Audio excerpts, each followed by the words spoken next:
Welcome and thanks for visiting the American Atheists website. I'm Ellen Johnson, President of American Atheists.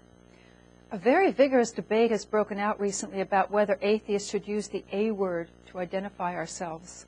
Sam Harris, the popular author of 2 books critical of religion, recently gave a speech and said that we should not use the term atheist or humanist or freethinker or anything else which he says conveys the image that we're just against something.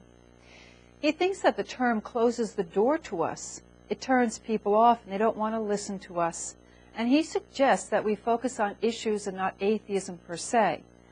Well, at American Atheists, we do both. We work for the separation of state and church, and we promote atheism. Harris just doesn't want us to mix the two. People are becoming more aware of atheism because we haven't done as he suggests. Being an atheist and saying so has opened the door for me. I am asked to be on television and radio because I am an atheist and my opinion is desired. Religious opinions are a dime a dozen, but an atheist opinion? Now that's rare. I have been asked to be on Larry King Live, a Barbara Walters special, CNN, C-SPAN, MSNBC, CBS, Fox News, and more because of my atheism.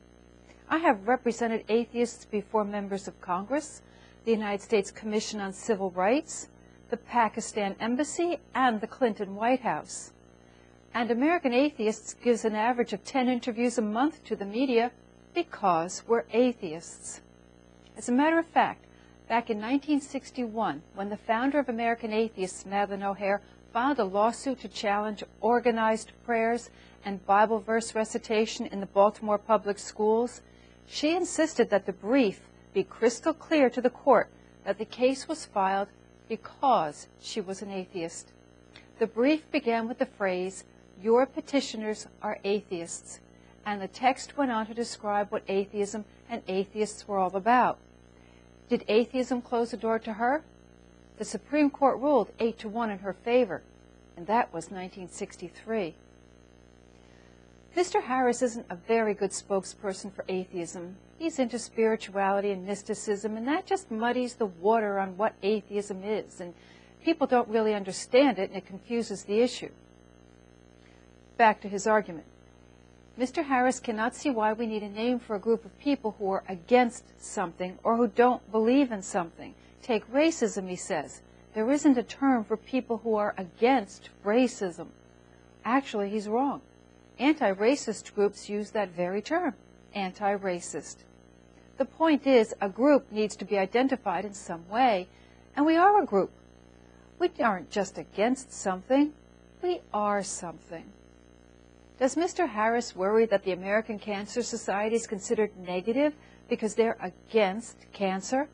Is Greenpeace considered a negative organization because they're against pollution? Sounds silly, doesn't it? Yet all too often atheists buy into this nonsense when it's said about us. From my experience, Christian fundamentalists are far more concerned about our activism than what we call ourselves.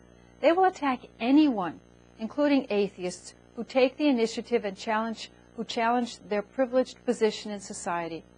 Remember Lisa Herdahl in Pontotoc, Mississippi? Remember when she challenged organized prayers in the public school her children attended, and she was a Christian? She was viciously attacked by the religious community because of that. John Shelby Spong, an Episcopalian bishop, has received 16 death threats because of his unorthodox opinions about religion. So you see, distancing ourselves from the term atheist is not the answer. When you act like you're ashamed of who you are, people will treat you like you should be. If there is an unfair stigma attached to the word atheist, the last thing we should do is give the stigma credibility. For far too long, there have been words in our society that were considered taboo. If you didn't say them, those things didn't exist. We want the whole world to know we exist. We have nothing to fear but fear itself. Now you know. Thanks for joining me. I'm Ellen Johnson.